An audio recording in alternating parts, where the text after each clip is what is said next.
سکندر کے عہد میں ایک جانور پیدا ہوا جس کی نظر زہریلی تھی۔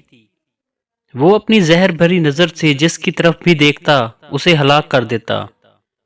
کوئی اس کے نزدیک جانے کی جرات نہ کرتا۔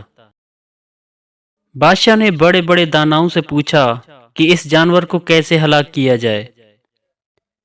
اس وقت ایسے اسلحے تو نہ تھے جنہیں دور سے چلا کر اسے ڈھیر کر دیا جائے۔ کسی دانا کی سمجھ میں کچھ نہ آیا۔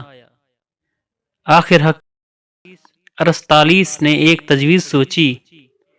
ایک بہت بڑا آئینہ تیار کیا، اسے چھکڑے پر رکھوایا اور شیشے کے پیچھے ایک آدمی بٹھایا کہ اسے اس رخ پر رکھے جدھر وہ موذی جانور ہو۔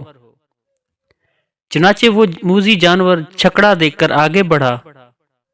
جو ہی اس کی نظر آئینے پر پڑی اور اپنی صورت نظر آئی تو وہیں گر کر مر گیا۔ خلقت نے خدا کا شکر ادا کیا۔ سکندر ارسطالیس سے پوچھا کہ اس میں کیا حکمت تھی؟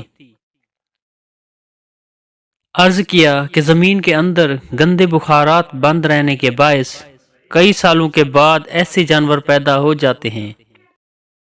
اس جانور کی آنکھ میں زہر قاتل تھا، جس کی طرف دیکھتا ہلاک ہو جاتا۔ جب اس نے آئینے پر نظر کی تو اس کی زہر بھری نظر کا عکس اس پر پڑا اور سرایت کر کے اس کی ہلاکت کا موجب بن گیا۔